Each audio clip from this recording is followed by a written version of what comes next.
compañeros, bienvenidos al seminario sobre las perspectivas sobre los acuerdos de San Andrés hoy.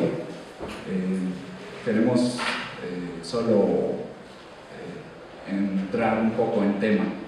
¿Qué razón nos lleva a hacer a 22 años de los acuerdos de San Andrés un seminario sobre este y además con el hálito electoral que se dio en los últimos meses respecto de los acuerdos de San Andrés? Hay algo que está sucediendo allá arriba. Parece que el tema de los pueblos originarios sí se va a poner una vez más sobre la mesa, pero es diferente quien lo ponga de un lado y de otro, ¿verdad? Y podríamos hacer una lista muy larga de las notas periodísticas que han salido en términos de los políticos que han tomado hoy los acuerdos de San Andrés como un tema, y todos suenan así, ¿no? Todos conjuran que cumplirán los acuerdos de San Andrés, ¿no? Pero frente a eso, ¿qué piensan hacer? ¿O cómo enfrentan semejante tarea? Después de 20 años de explotación y despojo neoliberal, con todas las reformas que han transformado el país, empezando por la de 1992, el artículo 27 constitucional, la ley minera, la ley de aguas, la reforma energética, y con una realidad que es la depredación de los recursos y de los territorios de nuestro país. Frente a eso, los encargados, el equipo de Andrés Manuel, están diciendo hoy: habrá respeto a la consulta y el consentimiento libre e informado. El Ejecutivo hará un decreto con normas y procedimientos para la consulta. Ojo, avanzamos en eso, ¿no? Entonces, antier salió una nota de la gente de Morena que está haciendo también ya intentando implementar una consulta para hacer pasar el Tren Maya, una consulta que tendría que estar cruzando los 3 estados por los que va a pasar este tren, ¿no? Y que además tampoco temen ocultarlo, está en conjunto planeado con un programa de reforestación, porque van a acabar con todo lo que pasa alrededor de ese tren, ¿no? Bueno, insisto, no me voy a extender más en eso. Eso es por una parte. ¿Qué quieren ahí arriba que están hoy todos conjurando los acuerdos de San Andrés como un punto de legitimidad de su gobierno, ¿no? Dos, lo mencioné, fueron 20 años de despojo neoliberal. Bueno, ¿qué entendemos por despojo? ¿Cómo vamos a entender en este seminario el despojo? Nos ayudamos, ustedes lo saben, en Tejiendo Organización Revolucionaria nos ayudamos del teórico David Harvey para entender este proceso que hoy estamos viviendo. Y el despojo es una forma de acumulación del capital que se basa en la apropiación de la riqueza, paralela a la acumulación por explotación del trabajo. En este proceso se emplean medios legales e ilegales, se recurre a la violencia, la criminalidad, el fraude y las prácticas depredadoras. Estas, dentro de las legales, incluye la privatización de todo lo que hoy todavía es considerado bienes comunes, y eso mediante la mercantilización y privatización de la tierra, expulsión forzosa de la población campesina, conversión de la propiedad comunal y colectiva estatal a propiedad privada, supresión del derecho de los bienes comunes, transformación del trabajo en mercancía, supresión de formas de producción y consumo alternativas, procesos coloniales, neocoloniales e imperiales de apropiación de activos, incluyendo, claro, los recursos naturales. Esto es lo que en materia de economía está sucediendo, y esto es lo que además el secretario de Economía, o el que está apuntado como secretario de Economía, también dijo en los proyectos de las zonas especiales, del desarrollo en zonas económicas especiales, va y lo van a impulsar, este proceso de despojo que veníamos viviendo desde hace más o menos 20 años, un poco más, sigue en pie. Al respecto, el compañero López y Rivas, que nos acompañará después en la tercera sesión, señaló muy claramente: están reviviendo la entidad de la política indigenista que no habían logrado dar al blanco, ¿no? De los gobiernos de transición del PAN y este otro gobierno del PRI de Peña Nieto, no habían desarrollado una práctica de indigenismo como ahora sí parece van a apuntar. Es parte de la continuidad del dominio, es parte, como lo decías, del colonialismo que ejerce el gobierno sobre su propia territorio y sobre la población, que tiene otros modos de gobernarse, que tiene otras formas de hacer política, que avientan esto, ¿no? El indigenismo definido rápido es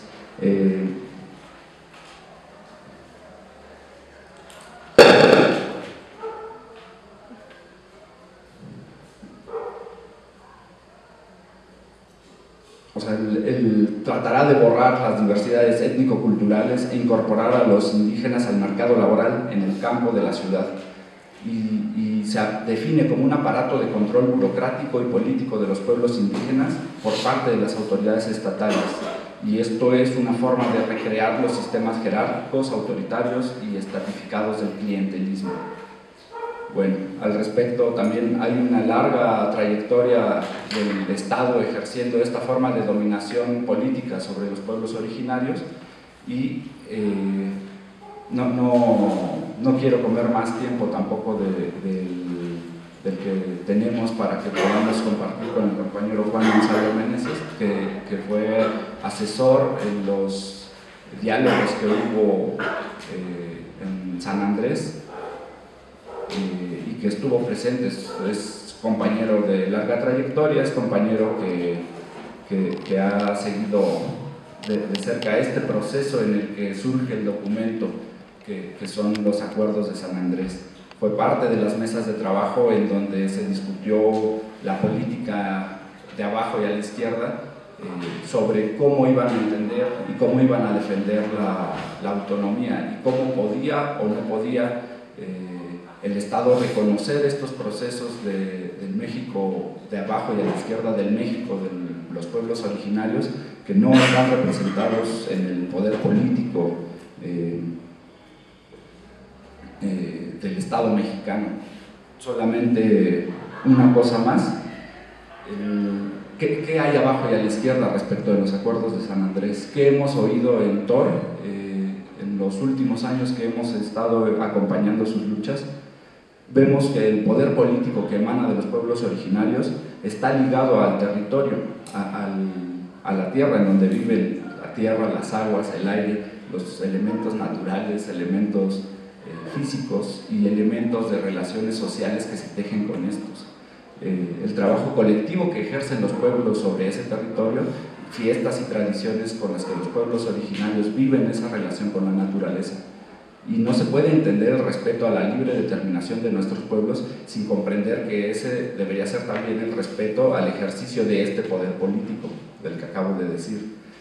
Además de que la lucha de los tribus, barrios, organizaciones y pueblos del CNI se han adoptado, además de estas relaciones que cada pueblo originario establece con los elementos que he nombrado, se han establecido en el CNI 7 principios para ejercer ese poder político que emana de esas relaciones, y los enuncio rápido: servir y no servirse, representar y no suplantar, construir y no destruir, obedecer y no mandar, proponer y no imponer, convencer y no vencer, bajar y no subir.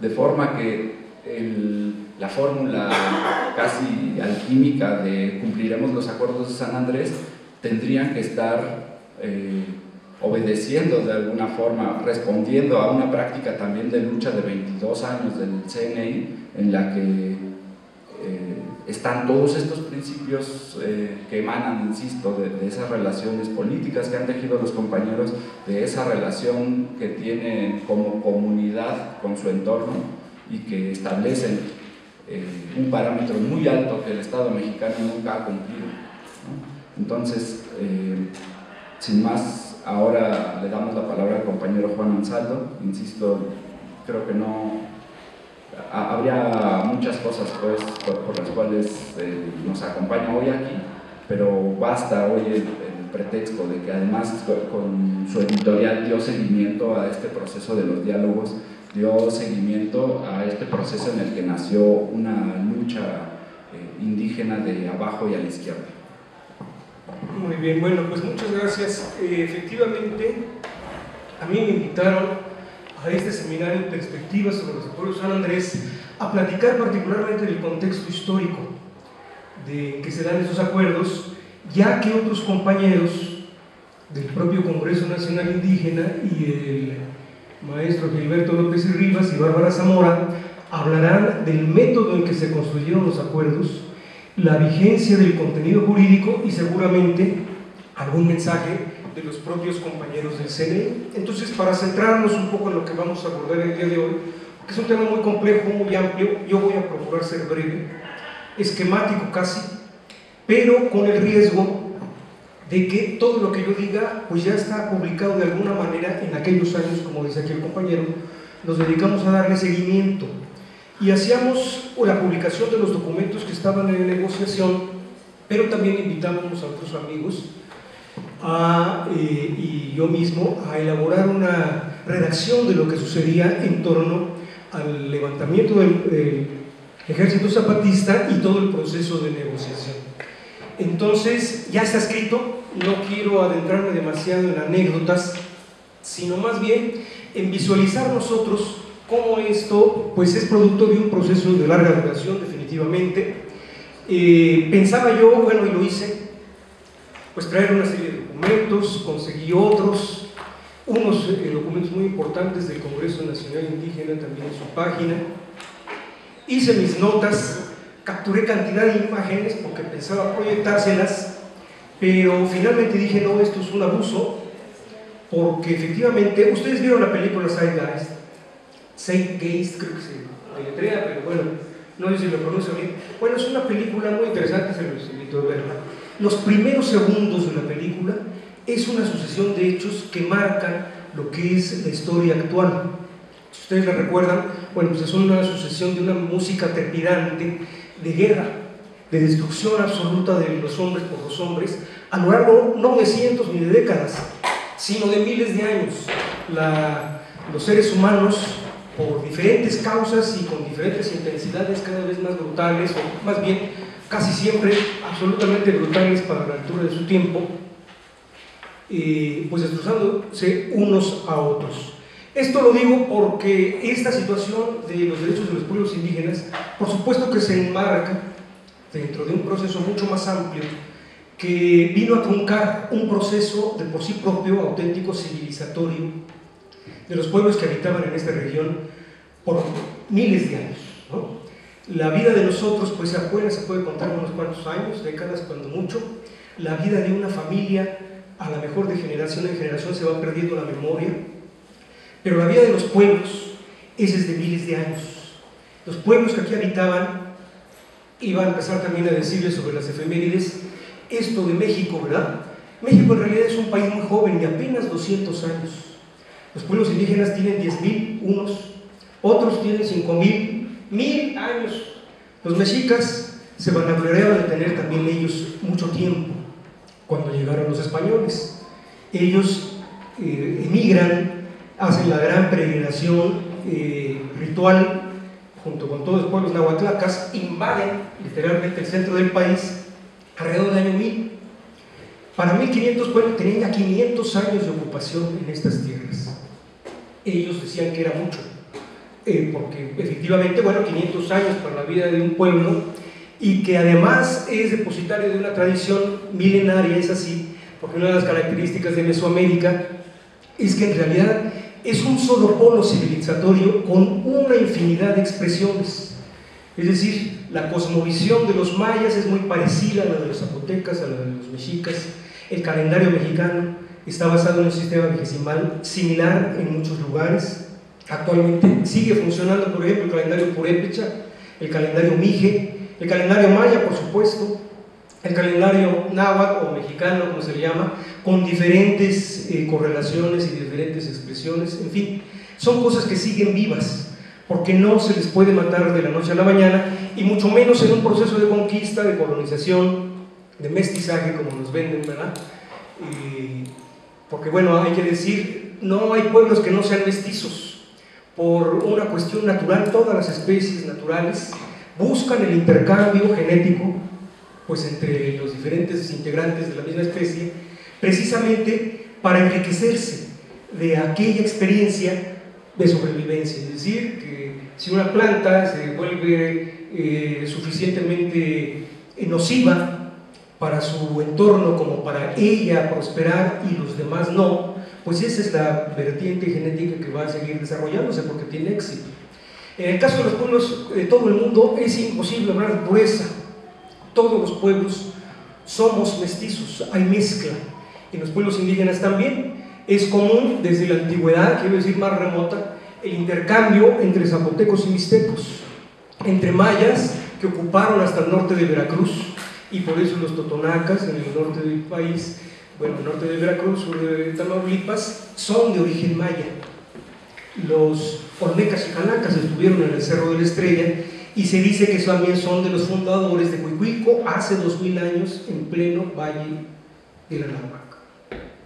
Entonces toda esta región ha sido un circular constante de migraciones que comparten una cosmovisión común, que comparten tecnologías, la coa, el maíz, ingeniería genética, ¿verdad?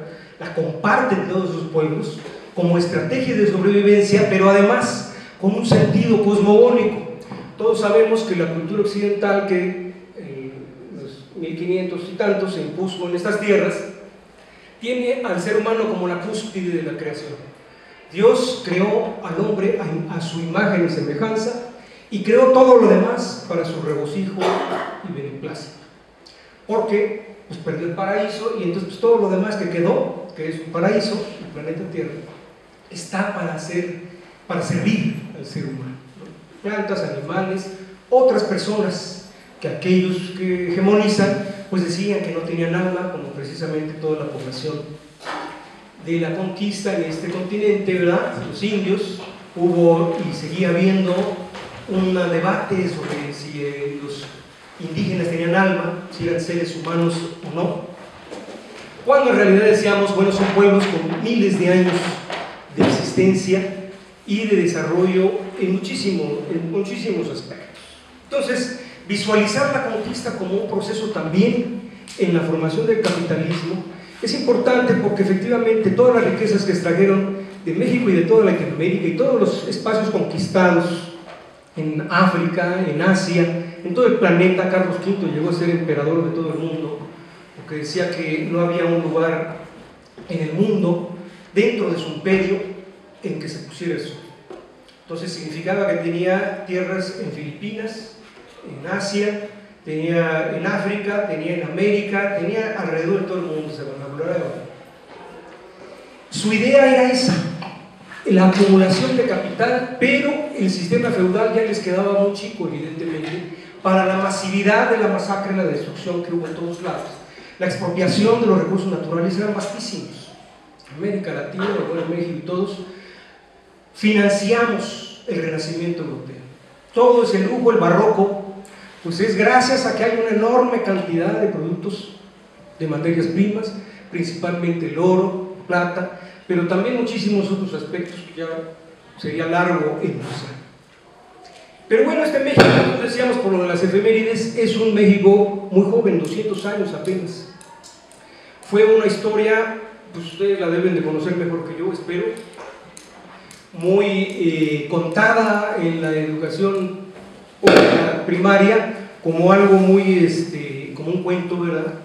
Esto de Miguel Hidalgo que se levanta, pero que finalmente no nos dicen, no logró su objetivo, fue aniquilado efectivamente muy pronto, pero quienes finalmente fueron los que usufructuaron el resultado de la independencia, del movimiento de independencia, que por cierto fue un ejército de indios y de campesinos, los que como hordas salvajes llegaron hasta el Cerro de las Cruces, ¿verdad? Y Miguel Hidalgo le da miedo tomar la Ciudad de México porque dice, capaz que estos indios hacen lo mismo que en la Lóndiga de Granaditas, cuando tomaron Guanajuato, una de sus primeras grandes y exitosas batallas.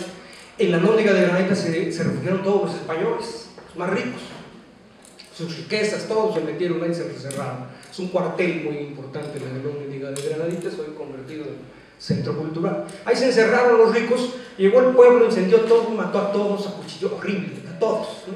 Entonces decía Miguel Hidalgo, no vayan a hacer estos salvajes algo así. Por eso no toma la Ciudad de México y por eso él no triunfa en ese primer fulgor de la revolución de independencia. Fueron otros, pues Iturbide ya lo sabemos, se proclama emperador, pues no sé dónde cabe que un emperador pueda resolver de España ante el avance napoleónico, la institución de Pepe Botella, el hermano de Napoleón, como pues, su gobernador, ¿cómo le podemos llamar? Cónsul de Bonaparte en España, y el rey se refugia, huye, y promulgan esto de las leyes de Cádiz, que le van a dar autonomía a todas las colonias en aras de que el ejército francés pues no se lleve esa gran riqueza entre sus manos, ¿verdad? Sino que ellos se adelantan, ya habiendo movimientos insurgentes en diferentes lugares, no solo en México, ya habiendo insurrecciones anteriores en sus colonias, deciden soltar las amarras efectivamente porque ve perdida la guerra y el rey tiene que huir.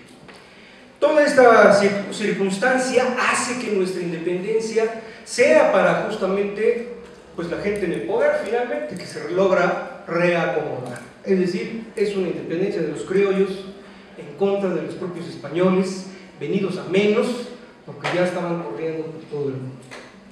Bueno, todo el siglo XIX fue una situación de guerras en nuestro país, pierde 2/3 partes del territorio por un albur de Santana, va a castigar la sublevación del estado de Texas, que decía estamos muy lejos de México y muy cerca de Estados Unidos, ¿qué creen? Y los va y los castiga de una manera también bestial, como es la costumbre de aquel entonces, hace una matanza horrible en el fuerte del Álamo, que está entrado Texas, lo que es actualmente el estado de Texas, y pues ya muy confiado se va de regreso, dicen que se queda dormido en el río San Jacinto, y en ese momento se reorganiza, bueno, y recibe el apoyo no solo el ejército de Tucson y McAllen, que son justamente sus generales, sus héroes de la independencia de Texas, se reorganizan, reciben el apoyo de las demás colonias estadounidenses y acaban con el ejército mexicano, que estaba descansando después de haber tomado. Entonces toman preso a López de Santana, y la negociación, como resultado, perdemos 2/3 partes del territorio nacional. Dicen que una compra, dicen que era por la buena y que pues ya quedan en adelante todos gratis. Así fue el siglo XIX, con Santana fue creo que 17 veces el presidente de la República, constantemente había levantamientos, sublevaciones. Porfirio Díaz creo que también, ¿cuántas veces fue? 11 veces o no sé cuántas veces fue. Era el estilo de gobernar. Benito Juárez murió por desgracia para él, porque también se pensaba reelegir varias veces. Le dio pulmonía siendo presidente de la República, y apenas viendo siquiera los resultados de su obra, habiendo derrotado también él pues a la invasión francesa, ¿verdad? En esta intención de crear aquí el segundo imperio de Maximiliano de Habsburgo. En fin, todo esto para decir que finalmente Benito Juárez, precisamente, después de mucho tiempo, es el que da al traste justo con los derechos de los pueblos y comunidades indígenas. Hay que decir que durante la colonia, lo que se estableció para someter al país fue un sistema en el cual se nombraba a un cacique, digamos, a un capataz, a un mayordomo, que controlara ciertas tierras que pertenecen al Marqués del Valle, que tiene las extensiones tan gigantescas como todo el estado de Oaxaca, hasta la avenida, hasta el centro de Coyoacán. Ese era el territorio del Marqués del Valle. Entonces lo tenía que administrar de alguna manera, y su forma fue reconocer estados, repúblicas de indios, pequeñas poblaciones que controlaban la producción, daban tributo, se sometían ante su autoridad. Si había guerra, ni modo, tenían que entrarle como parte de sus ejércitos, como leva, y de esa manera funcionó durante 3 siglos. Estaba la encomienda de los españoles, pero las repúblicas de indios fueron el territorio reconocido como pueblo indígena en tiempos de la colonia. Por eso es que muchos pueblos indígenas, cuando tienen un litigio agrario, lo que buscan, y lo que en el Archivo General de la Nación y en el Registro Agrario Nacional, y ellos celosamente lo ocultan, son sus títulos primordiales, firmados por el virrey o por el rey de España, en donde les otorgaba la potestad sobre ciertos territorios. Esos son los títulos primordiales. Juárez acaba con eso. Dice que la propiedad comunal, la propiedad común de la tierra, debía de ser abolida. Él se enfrentaba a la iglesia, como sabemos, porque era la máxima propietaria de todas las riquezas de este país, más que los propios gobernantes. Era la iglesia, y sin embargo los tenía ociosos, porque les digo, eran terrenos gigantescos, que administraba su beneficio. Evidentemente la iglesia se hizo inmensamente rica, pero que no tenía el mayor interés de generar los negocios que evidentemente esa burguesía, digamos, o toda la casta gobernante estaba en ciernes ya también fraguándose, porque hay que decir, el mundo entero se transformó a partir evidentemente de la revolución industrial. Las revoluciones del mundo pues finalmente también responden a una necesidad del capital, de que es necesario transformar la producción, y ante el avance de la tecnología, en ese caso la máquina de vapor y muchísimos ola de inventos que hubo en ese entonces para alimentar el consumo, el comercio, la ganancia, requería la aplicación de enormes cantidades de recursos materiales, de recursos, digamos, también humanos, por supuesto, una fuerza de trabajo descomunal, la esclavitud. Lo que sucedió con el genocidio en contra de los muchísimos pueblos africanos arrasados era que no les importaba que se murieran. Embarcaban 200 en un galerón, en un barco, si llegaban 20 y los otros 180 los tiraban al mar, no les importaba, con esos 20 hacían negocio, y si de esos 20 sobrevivía uno, tampoco les importaba, porque podían disponer de muchos más, de cientos, de miles de pueblos enteros que fueron acabados así, porque se les veía como una amenaza. Eran muchos. En la zona mesoamericana, a la llegada de los españoles, se supone que había 20 millones de personas. Dicen las estadísticas que murieron 19,5 millones de personas. El 95% de la población fue arrasada por la guerra o por las enfermedades. La viruela, que por cierto fue una de las guerras biológicas en el sitio de la Gran Tenochtitlan. El gran Tlatoani, Cuitláhuac, que en ese entonces, había repelido, había sacado a las fuerzas invasoras de la isla en la llamada Noche de la Victoria, del 30 de junio de 1520, muere a causa de la viruela. Entonces también hubo una mortandad horrible. No había anticuerpos en la población local en contra de enfermedades desconocidas. Y por supuesto que mucho menos había interés de los conquistadores en que fueran demasiados los conquistados. Bueno, hablando de efemérides, entonces, este 13 de septiembre, 17 de septiembre, entra en vigor la Constitución Política de la Ciudad de México. ¿Sabían? Hoy tenemos una nueva Constitución a partir de ahora, un nuevo Congreso, ya es Estado, entidad de la República, y ¿qué creen? Pues no contiene nada de lo que vamos a estar hablando, que seguramente Alberto y Bárbara van a abundar en las próximas sesiones. Es importante destacarlo porque se dice que estamos efectivamente en un tiempo de transformación. Todos los tiempos son de transformaciones. Unos dicen que profundas, otros dicen que son superficiales. Bueno, el tiempo lo dirá. Yo lo que les quiero decir es que va a depender mucho. Esto de la perspectiva histórica tiene que ver con la forma que tenemos de ver el mundo. Evidentemente que si nosotros vemos un cielo estrellado, por ejemplo, la Vía Láctea, y estamos en el estado de Guanajuato, que es muy bonito y tiene noches preciosas, el desierto, por ejemplo, y vemos la Vía Láctea, bueno, pues podemos apreciarla en toda su magnitud. Pero si estamos en medio de la Ciudad de México, habrá interferencias que nos impiden ver precisamente lo que podemos describir. Algo sucede también con los movimientos sociales. Si nosotros tenemos un universo por estudiar y nos enfocamos solo a aquello que podemos ver bien, por ejemplo el sol, es tan grande que nos ciega. La cercanía también es una fuente de distorsión de la realidad. Por eso, cuando vemos las fotos con los filtros solares especiales que ahora tienen los telescopios espaciales, pues podemos ver muchos detalles, muchas características, estudiar incluso pues las relaciones electromagnéticas de un polo con otro y sus repercusiones.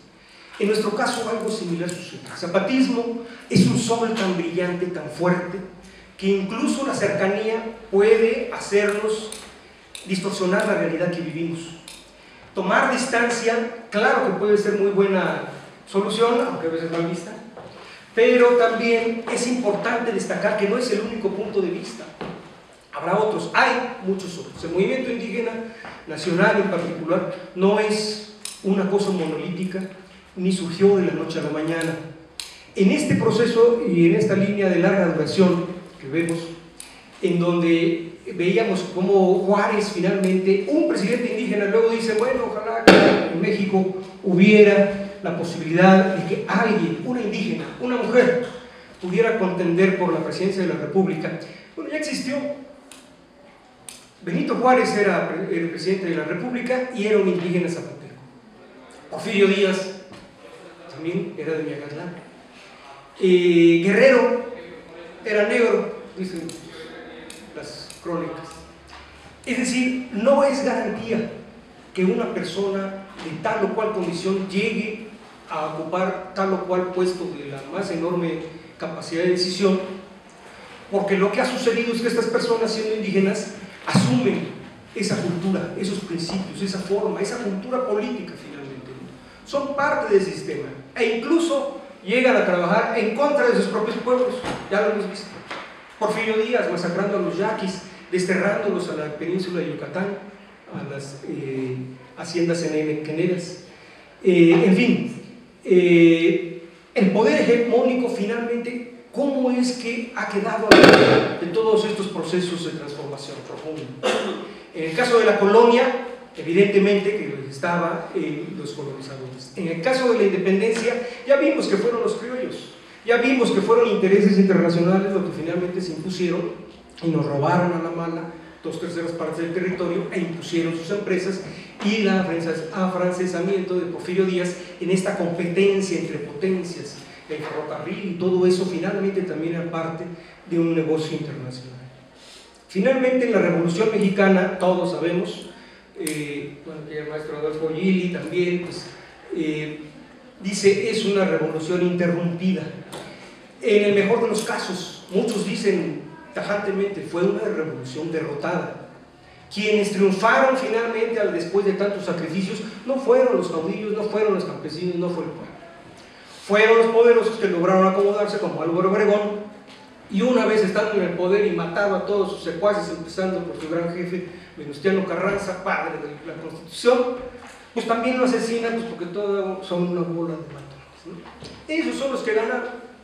Y después viene toda una secta, que es el proceso de progreso modernizador, ¿verdad? O como le llaman, el estado de bienestar, en donde nos hacen pensar que la revolución, bueno, ya se institucionalizó, ya acabó, ya vamos a pacificarnos, ahora que no sean los generales, que sean los civiles, pero se opta por esa vía efectivamente pues liberal, pero que a la larga va a ser, decían unos, la dictadura perfecta, ¿verdad? Ese poeta escritor de mala memoria. Los pueblos indígenas, ¿qué hacen en ese entonces? Aparentemente hay un impasse. Participaron denodadamente en la Revolución Mexicana. Pueblos enteros fueron arrasados por los carrancistas en todos los alrededores de la Ciudad de México, el estado de Tlaxcala, de Puebla, donde los encontraron. Pueblos enteros aplicaron el principio de tierra arrasada que después se aplicó en Guatemala, en esa guerra de 30 años genocida de los años 80. Eso ya lo hacían los carrancistas, en Milpalta, en Xochimilco, en Morelos. Arrasar es acabar con el pueblo, con todos, los hombres o en la leva o muertos, a todas las mujeres arreadas como chivos y los niños también, a los cinturones de miseria de la ciudad. Entonces, ¿qué ganaron ellos? Vino el reparto agrario, los ejidos, todo aquello, pero fíjense ustedes que siguen los problemas agrarios. Hay litigios agrarios de 30, 40 y hasta 60 años, dicen, yo no me acuerdo, pero todavía sigue, yo no me acuerdo si ya se resolvió, que todavía seguía el litigio por la construcción de la autopista México-Cuernavaca en contra del ejido del pueblo de Topilejo. Eso fue en los años 60, imagínense. ¿Quién va a aguantar un juicio así? Un pueblo pobre que bueno, se le vino encima el progreso desarrollista, de estos priistas que no preguntaban, evidentemente. Ahora se hace gran aspaviento para la construcción del tren interurbano y otros, porque efectivamente hay derechos que se han conquistado y que se están ganando, particularmente el del convenio 169 de la OIT sobre el derecho a la consulta libre e informada de los pueblos ante cualquier proyecto de desarrollo o cualquier proyecto de negocio que quiera imponerse en sus territorios. Eso es lo que está en debate ahorita también en la Constitución de la Ciudad de México. No está, no existe.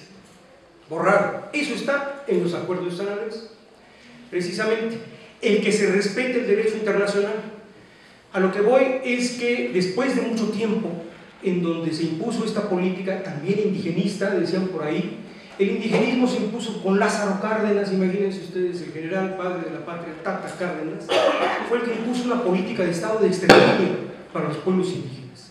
Él llama a un congreso en el estado de Michoacán, el Congreso de Pátzcuaro, de donde nace el Instituto Indigenista Interamericano, que fue una reunión a nivel interamericano, en donde se instituye el Instituto Nacional Indigenista de México, pero también el de Bolivia, el de Ecuador, el de Chile, de todos los países iberoamericanos, ¿en aras de qué?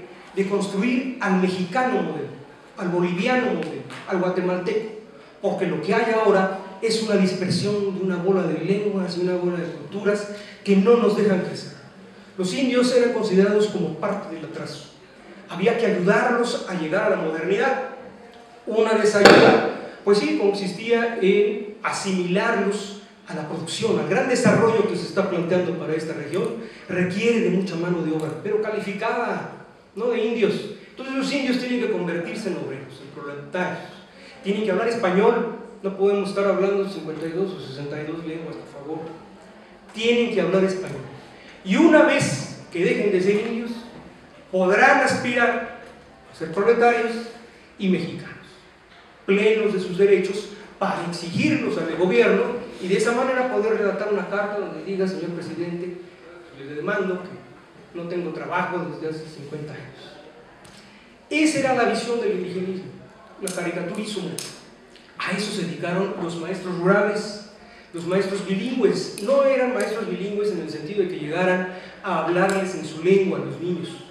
Llegaban a hablarles en español y a prohibir que en la clase y en su casa y en todos lados hablara su lengua. Tenía que hablarse en español. Y al que no, un reglazo. No es un paquete, como digo, esos son unos métodos de aquel entonces. Mi abuelita me cuenta. Y resulta que esos eran los maestros que aculturaron precisamente a muchísimos pueblos indígenas y desde tiempos de la colonia acendraron este sentido discriminatorio como política de Estado, política indigenista. Esto duró 70 años. 70 años, imagínense ustedes, de guerra encarnizada. Primero la conquista, una matazón horrible que ya les conté del 95% de la población, arrasamiento de todo. Luego una explotación bestial, ¿no? Se financia a través del trabajo esclavo, del oro y de todas las riquezas para el desarrollo de Europa. Siglos, que además siguen ricos, ¿no? Todo eso. Después, en la independencia, lo poco que les quedaba se los quitan, porque es para bien de la nación. Y en la revolución, después de entregar también su sangre y su esfuerzo y su ideal y su esperanza, acaban siendo cooptados por la CNC, campesinizados, ¿verdad? Incorporados a esa estructura del sistema, y el que se porte bien derrama el sistema, el que se porta mal está viviendo en el error, ¿verdad? O sea, vivir fuera del sistema, vivir fuera del presupuesto es vivir fuera del error, por eso no hay que dejarlo mal. En fin, el chiste está en que durante ese momento de gran paz social, en el mundo lo que existía era un momento también supuestamente de paz que llamamos la Guerra Fría, donde hubo más muertos que durante las guerras mundiales, donde hubo más invasiones. La guerra se generalizó alrededor del mundo. Lo mismo había guerra en Camboya que en Vietnam, que en el Congo, que en Latinoamérica. Latinoamérica atraviesa por un periodo bestial de golpes de Estado en Guatemala, en El Salvador, en Chile, por supuesto, todo el cono sur, Argentina, Brasil, muchísimos países sufren eso o algo parecido. Incluso decían el izquierdista Luis Echeverría, era el presidente del movimiento el movimiento de los no alineados, llegó a impulsar, se le veía en el mundo como una persona progresista, ¿no? Y durante su periodo pues fue esta situación de la represión de la guerra sucia. Efectivamente él era secretario de Gobernación con el 68, ahora también dentro de las efemérides de la época, ¿verdad? Y vemos cómo todo esto pues poco ha cambiado en realidad. Ustedes verán, por ejemplo, a personajes de aquel entonces, o que representaban los intereses de aquel entonces, pues en la política actual. Manuel Barlet fue secretario de Gobernación de Carlos Salinas de Gortari, pero ya había, o sea, llegó a ser secretario porque ya tenía una larguísima historia, igual que Fabio Beltrones, ¿no? Son dinosaurios efectivamente porque han vivido 50 años dentro del sistema, en todas sus posiciones, en posiciones claves del poder, y siguen. Porfirio Muñoz Ledo, que no se diga, ahora presidente del Congreso, pues como que no cambia este país. Dice que transformación profunda, pero siguen ciertos personajes apareciendo y desapareciendo. En el caso de los pueblos indígenas, efectivamente los años de la guerrilla son también años cruentos para ellos. Se habla de los levantamientos armados en Chihuahua desde los años 60, 64, 65. Por supuesto que los estudiantes que no encuentran cauces dirán que formarán parte de los siguientes grupos de guerrilleros, tanto rurales como urbanos. Pero en Guerrero ha estado la guerra de guerrillas desde mucho tiempo atrás. Más escondida, bueno, claro, están las figuras claves de Genaro y de Lucio, pero las poblaciones enteras han vivido la militarización por décadas. No era nuevo tampoco. Su participación como pueblos originarios dentro de los movimientos armados también era pues destacada. La Huasteca se bañó de sangre con antorcha campesina durante los años 60, 70, 80 y hasta la fecha. Ahí está.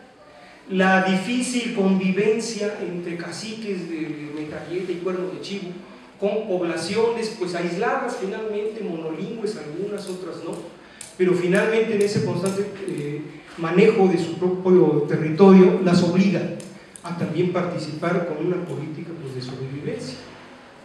Pero en los años 70, decía yo que este populista de Luis Echeverría, adelantándose a un movimiento que Floriberto Díaz, en un análisis que hace también del periodo de auge, digamos, del movimiento indígena para los años 90, él ubica en los años 70 que son los Mohawk en Canadá los que a nivel continental comienzan un verdadero movimiento de masas, de pueblos, por la defensa y la reclamación de sus derechos como tales. Entonces, adelantándose, dicen unos, Luis Echeverría funda en México una serie de instituciones, el Fonapaz y el Fona no sé qué y el no sé cuántos, y dentro de ellos el Consejo Nacional de Pueblos Indígenas, integrado por una serie de consejos supremos, nombrados por la propia autoridad, para que a través de ellos se canalizara la ayuda. Bueno, pues, ¿qué quieren? ¿No? Que nos haga saber a través de este señor, por favor, qué son las necesidades, por qué está muriéndose de hambre esta gente. Pero nombrado por el propio gobierno. Muchos presidentes de esos consejos supremos eran empleados del gobierno. Unos sí eran, pues, don fulano y sultano, que pues sí se les reconoce aquí en el pueblo, entonces, ¿qué es ese? Bueno, pues, otros no. Otros era el colmo, era el funcionario del INI, el presidente supremo. Otro trabajaba en la Zagarpa. En fin, iban cooptando, como lo han hecho siempre el sistema, diferentes cuadros, pues gente quizás sí muy preparada o la más preparada, pero amoldándola y articulándola al propio régimen. Todos esos consejos supremos no sirven para nada. Se acabó el sexenio, se diluyó todo, llegó López Portillo, hizo lo suyo, acabó con Margarita Zuno, con Esther Zuno. Bueno, la parentela de López Portillo, vino la crisis, se acabó el estado de bienestar, acabamos con toda la riqueza petrolera, dice, de un día para otro pasamos de ser un país extremadamente rico a estar en la bancarrota más absoluta. De la noche a la mañana, López Portillo estatiza, ¿cómo se dice? Estatiza la banca, la expropia la banca, porque ellos fueron, dijo los acusados, ellos fueron, no fueron los extranjeros, fueron los mexicanos, como lo mismo hicieron en el 95 con el error de diciembre.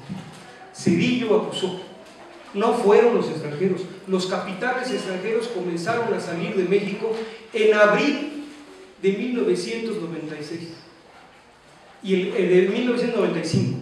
El error de diciembre fue en diciembre de 1994, ante el anuncio anticipado de la devaluación a los propios empresarios mexicanos. Es decir, los propios empresarios mexicanos acabaron con el país y después hicieron el gran negocio, lo mismo que pasó con López Portillo, y armaron un plan de rescate, el Fobaproa, que seguimos pagando, y ellos pues, lo cobraron incluso por anticipo. Desafortunadamente entonces para los pueblos indígenas el desarrollismo de Luis Echeverría mediatizó esa avanzada que a lo largo del continente ya era el movimiento indígena y que iba a desencadenar, llegar hasta la campaña 500 años de resistencia indígena negra y popular, porque ustedes sabrán, bueno, la perspectiva histórica de los pueblos es distinta a la de las personas, decía yo al principio. Ya se venía el 5º centenario y a nivel oficial Miguel León Portilla, una persona muy destacada aquí en esta universidad, muy querida por todos, los sistemas quiero decir, los regímenes, en fin, la voz hegemónica, acuñó esa frase, ¿verdad? El eufemismo, el encuentro de dos mundos, para no seguir enfrentándonos, porque ¿qué es eso de seguirnos enfrentando? Y ya pasó mucho tiempo, hablemos mejor del encuentro de dos mundos. Y eso se instituyó, hubo una comisión internacional, desde los reyes de España y todos los países iberoamericanos, para conmemorar el 5º centenario del encuentro de los mundos. En contrapartida, mucho tiempo atrás, también los pueblos empezaron a discutir y crear esa instancia que fue la campaña continental 500 años de resistencia indígena y popular. México así se llamó, perdón, a nivel continental nada más era indígena, o no me acuerdo, fue al revés. El chiste está que iba creciendo, porque se reconocía no solamente el rezago en cuanto a los pueblos indígenas y sus derechos, sino también de muchos otros sectores. Por eso se incluyó en México en particular ese apellido de popular y también pues de todas las demás características étnicas. En México se crea para aquellos años el Frente Independiente de Pueblos Indios, la CEMPA, la Coordinadora Nacional de Pueblos, Plan de Ayala, ante la pérdida de ese esfuerzo organizador desde el gobierno, cuando acaba el sexenio de Luis Echeverría, varias organizaciones logran articularse y reestructurar su demanda, y demandan ser precisamente autónomas del gobierno, que ellos nombren a sus propios dirigentes. Muchas se habrán convertido en cacicazgos otra vez de sindicatos de obreros agrícolas, hubo otros que llegaron a ser diputados, muchos. El PRI tenía cantidad de diputados indígenas, toda la vida, era un sector, los campesinos se les llamaba, pero muchos eran indios. Eladio Ramírez, en fin, varios. El chiste está en que esto fue un desarrollo pues para una clase política indígena que empezó a negociar con el Estado recursos y recursos importantes. Para los años 80 y 90 ya había varios líderes indígenas que tenían maleta para Ginebra en abril, que tenían maleta para Nueva York en agosto y que tenían maleta para Ecuador en diciembre. Es decir, sí habían destacado y se habían formado, porque antes hubo asociaciones de maestros bilingües, la PIVAC, por ejemplo, de los principios de los años 70, de profesionistas indígenas que, alarmados pues, por la situación que estaban viviendo, efectivamente trataron de hacer algo. Muchos fueron cooptados por el gobierno y acabaron siendo los funcionarios que ahora conocemos. Natalia Hernández, que es un gran poeta, finalmente toda su vida ha sido funcionario público, ha sido autoridad del más alto nivel en culturas populares indígenas, no le resta nada, ¿verdad? Pero es parte de esa clase política creada al amparo del poder. Hay muchos. Marcos Matías, con Fox, llegó a ser presidente del Foro Indígena Interamericano, no sé qué cosa, a nivel internacional, y fue el primer, ¿cómo se llama?, director de la Comisión Nacional para el Desarrollo de los Pueblos Indígenas, en el extinto INI, que hizo Fox. Marcos Matías es de la organización Antepetl Náhuatl de las Montañas de Guerrero, pues indígena pura cepa, maestro en antropología y que es también investigador de ciencias y muchas otras cosas. Es decir, sí hay una casta, perdón por la palabra, una clase política e intelectual y también gobernante dentro del pueblo indígena, de los pueblos indígenas. Entonces, no nos vayamos tampoco con la idea de que agarraron a los pueblos indígenas de primera instancia, porque luego muchas veces se dice, los zapatistas, y se les reconoce, claro, por supuesto, cómo llevaron el tema indígena al primer orden de la vida nacional, es cierto, pero porque ya había un gran trabajo previo también. Decíamos, esta campaña 500 años de resistencia indígena llega a la Ciudad de México en 1992 con una marcha apoteósica, como nunca antes se había visto, siempre decimos eso, como nunca antes en ese momento se había visto una masificación tan tremenda. El 12 de octubre demandando a Carlos Salinas de Gortari que ya basta, así, que ya basta. Se organizaron muchísimos grupos de Guerrero, de Chiapas, Xinich, la hormiga, hizo una marcha previa de ayuno, y hicieron primero un ayuno, los macanearon, mataron a varios cuando se protestaban en Palenque, hicieron una huelga de hambre, los macanearon y los alojaron, y se vinieron caminando durante meses hasta la Ciudad de México, y justamente en la campaña 500 años de resistencia toma como bandera principal la lucha de Xinich, además de las muchísimas otras luchas como la de justamente en contra de la construcción de la presa de San Juan de Tencingo en el Alto Balsas, precisamente por los indígenas nahuas que después fundarían el Consejo Guerrerense 500 años de resistencia. Todos ellos se suman en una marcha pero maravillosa, increíble. Ojalá que ustedes tuvieran la oportunidad de ver las fotografías de la época. Como nunca antes ponen contra la espada y la pared al presidente de la República, que días antes, el 6 de enero, había promulgado la reforma del artículo 27 constitucional. Había abrogado, acabado con el carácter inalienable, imprescriptible e inembargable de los territorios comunales, de la propiedad comunal y social de la tierra. Esta reforma del artículo 27, decía Salinas, era la clave para sacar de la miseria al campo. El problema del campo es que como las tierras de estos indios y de estas comunidades es inembargable, los bancos no prestan. El banco no presta si no te puede embargar tu casa, ¿no? Esa es la lógica. Y pues claro, pues ¿qué hacemos? ¿Castigamos al banco? No, ¿cómo? Vamos a castigar a estos indios. Y entonces les quitamos el derecho de inembargabilidad de sus tierras para que se puedan endeudar en el banco.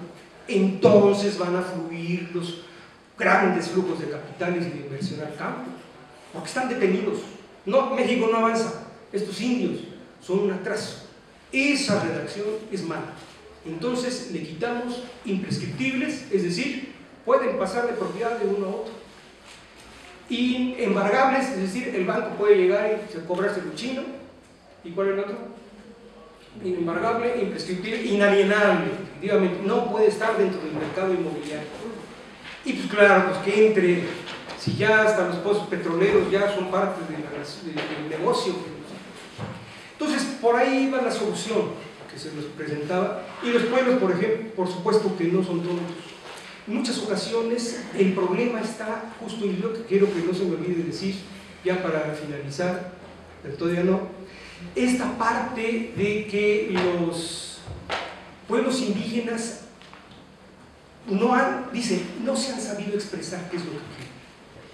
Yo digo que más bien no los han querido escuchar. Lo que han pedido siempre es que se cumpla la ley. Los zapatistas se levantan en armas llamando a todos los poderes de la Unión y al pueblo mexicano a deponer al gobierno que no cumple con la ley. En 1910 el pueblo se levanta en armas para exigir que se cumpla el sufragio efectivo y no reelección que está en la ley. Y así, en muchos lugares los pueblos se levantan para exigir sus derechos, no otros. Quizás sí, claro, hay reivindicaciones por derechos de más avanzado, pero generalmente ha sido así. Resulta que los rijosos, los insurgentes, los sublevados, los transgresores, le llaman el ejército de la ley, exigen que se cumpla la ley. Esa es su demanda principal. Pero bueno, en 1994 es reflejo de lo que sucedió en nuestro país. Después de 2 años de esa marcha maravillosa del 5º centenario, se diluye el movimiento. Carlos Salinas de Gortari, ¿qué creen? Recibe a los indios en Los Pinos. La marcha está el 12 de octubre por allá, pero ya negoció con una representación en Los Pinos, en donde dice sí a todo. Váyanse a sus pueblos, llevará un funcionario de la Secretaría de Desarrollo Social que les va a resolver todos sus problemas. Váyanse a su municipio, váyanse a su estado, al gobierno, a la casa de gobierno, aquí no. Yo les firmo que los reciban. ¿Qué quiere usted? Hubo personas, porque me consta, yo estuve allí, no en la reunión, pero sí en la redacción, porque después el INI hizo una serie de reuniones para decir, bueno, estos indios, ¿qué quieren? Había presidentes municipales del pueblo de Guerrero que pedían era una máquina de escribir, porque la que había ya se había descompuesto y entonces no podían hacer sus solicitudes para pedirle al gobierno que los atendiera. Entonces, asunto resuelto, denles la máquina de escribir, ¿no? A ese nivel se fue diluyendo y se fue dispersando el movimiento indígena hasta que en el 93 pues era efectivamente un refugio. Dicen que hubo un enfrentamiento en mayo del 93, otro en noviembre del 93, cuando el ejército mexicano lo tenía muy callado. El secretario de Gobernación era González Garrido, un famoso cacique de Chiapas, exgobernador de Chiapas, familia de una clase política pues caciquil, como las hay en el sureste de México, de toda generación, por generaciones, quiero decir, de matones y todo eso. Era el secretario de Gobernación de Salinas. Dicen que le ocultó la realidad. Dicen que no es cierto, que lo que pasa es que Salinas ocultó la realidad porque estaba firmando el Tratado de Libre Comercio. ¿Cómo iba a patear la mesa de la negociación si salía la noticia de que hay una guerrilla en Chiapas y estamos trabajando con el TLC, que es la salvación de México? Entonces Salinas decide no dar a conocer esos enfrentamientos, ni dar a conocer lo que ya se venía. Y los zapatistas, pues como muchos ya tenían programado y planeado, clandestinamente, pero finalmente perfectamente diseñado, su levantamiento armado, que se da el 1 de enero de 1994, el mismo día en que entra en vigor el Tratado de Libre Comercio. Dicen que esa fue la puntilla para el acabose de Carlos Salinas. La verdad es que otros dicen era insostenible lo que estaban, como lo han venido sosteniendo. Es insostenible todo lo que proponen como solución a nuestros pueblos, incluido el Tren Maya, incluido el Plan Puebla-Panamá, incluido muchos de esos proyectos. Si no salen de la misma población, su destino pues es la confrontación violenta. Entonces, eso es lo que sucedió en aquel entonces también. Se imponía una forma de ver la realidad de nuestro país, se imponía la idea de vender todo al mejor postor. Carlos Salinas vendió 570 o no sé cuántas, cientos, miles quizás, de empresas paraestatales, incluida Teléfonos de México, y ahí hizo a México el honroso papel de tener a una persona como el hombre más rico del mundo durante varias semanas según el rating de Forbes, ¿no? Que es Carlos Slim. Y también creó a toda una nueva clase política poderosísima, que pues ahora muchos le llaman que la mafia del poder y todo eso, pero que en realidad ha estado transigiendo, pasando de una generación a otra y representando pues esos intereses a los cuales la coyuntura de 1996, finalmente llegamos, es a la que se van a enfrentar esta negociación sui generis. El ejército zapatista se alza en armas entonces en el 94, pero no lo derrotan. Ellos piensan que van a perder todo, dan la vida y ahí mueren. Se hace lo que se puede. Hay una desesperación, ya los encontraron, ya están detectados los campamentos, es cuestión pues quizás de tiempo el que el ejército finalmente los puede infiltrar o acabar, y ellos tienen que llevar adelante su plan. El problema fue que el ejército no tuvo la capacidad de acabarlos. Esa es la realidad. Sí hubo bombardeos indiscriminados a la población, sí hubo una invasión bestial del ejército mexicano, la toma sangrienta de Ocosingo, de Altamirano, de todos los municipios, sí hubo una avanzada por todos los pueblos con paracaidistas y marines y la Armada de México y los aviones gigantes esos azules, helicópteros de combate y mosquitos, sí hubo, durante días. Sale a la televisión el presidente Carlos Salinas, porque antes salía que quién, Socorro Díaz, ahora otro de los dedos chiquitos, ya saben quién. Socorro Díaz era la vocera de gobernación de Carlos Salinas en ese entonces, y ella dio los primeros comunicados de guerra del gobierno mexicano. Hasta el 6 de enero, como anuncio de año nuevo casi, sale Carlos Salinas diciendo que pues estos son unos malandros terroristas, no son buenos mexicanos y que seguramente responden a intereses ajenos a la UNAM. Digo, externamente. Externos. Deben ser, no pueden ser indios, hay mestizos entre ellos. El lenguaje racista. Estos indios no son capaces de organizarse, ¿cómo creen? Si son buenos. Ya me pasaron aquí un papel con todas las firmas de las organizaciones sociales de Chiapas, el CEOIC y bla, bla, bla, respaldando al eminente gobierno de la República en sus atinadas acciones de disolución social. Ya me dijeron que no es cierto, que son nada más 10 capuchados que no quieren dar la cara. Repongan las armas y los amnistío. Y veo qué puedo hacer por ustedes. Eso fue una declaración del 12 de enero. Cuando la sociedad civil se dice, pues también desborda las calles, no es la primera, ya habían habido varias que desembocan en una enorme movilización el 12 de enero, exigiendo justamente el cese de las hostilidades y el establecimiento de una mesa de negociación, ¿no?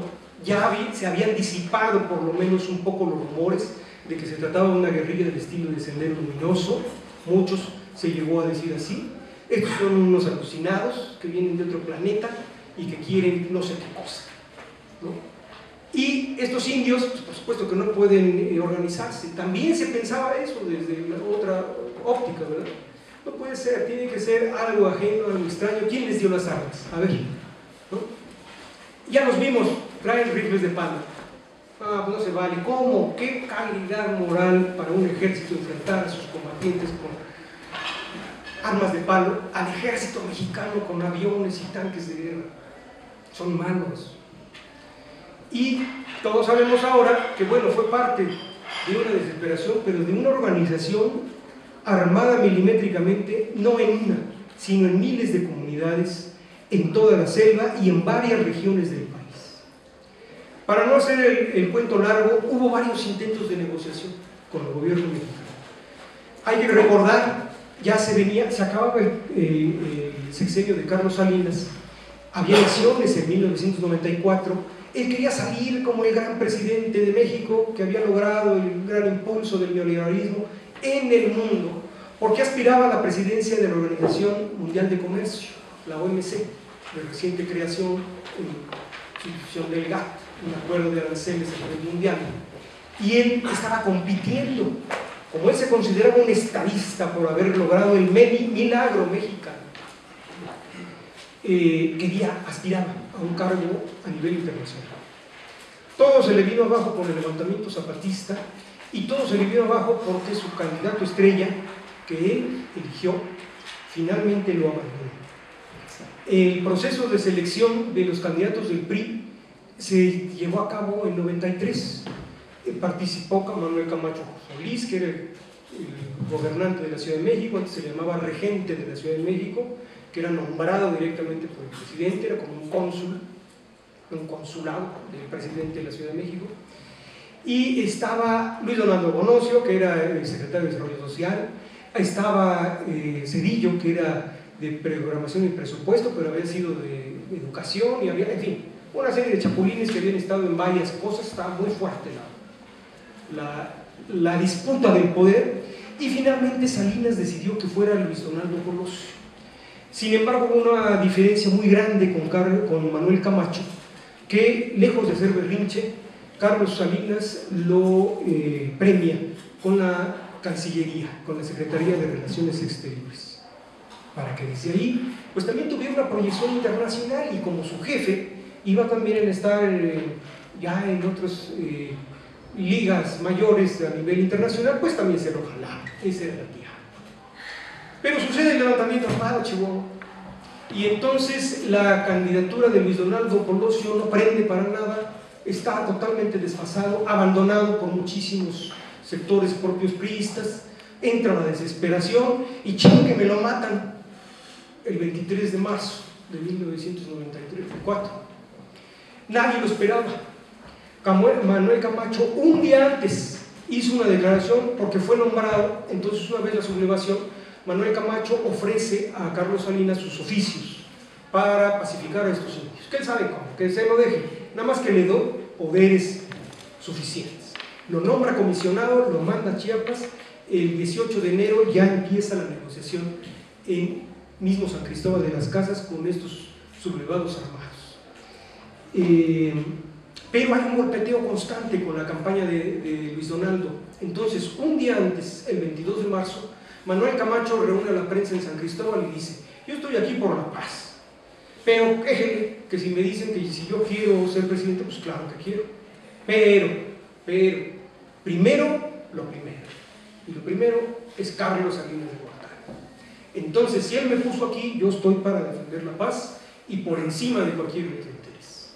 Se entiende como un deslinde de lo que justamente pasó al día siguiente, el asesinato en Lomas Taurinas del candidato oficial. Es jamás, bueno, sí había sucedido. Álvaro Obregón fue asesinado siendo presidente electo de México por no sé cuánta ocasión, segunda ocasión. Entonces asesina a Ana Colosio, se desbarranca el proceso de negociación, que él se encargó de reducir a una lista de peticiones, lo mismo que hizo Salinas en el 92. ¿Qué quieren? A ver, vamos a poner aquí una lista con lo que quieren, con lo que pueden y con lo que les voy a dar. Hicieron 17 puntos, y sí, que electrificación, paloma, que quieren camino, paloma, que quieren educación, paloma, que quieren mayor seguridad, les mando más ejército, que quieren, ¿qué más quieren? Justicia, más abogados y más gángsters, que quieren, ¿qué más quieren? Eso fue lo que se redujo la negociación con Camacho, que hay un proceso de consulta a las bases zapatistas que efectivamente rechazan.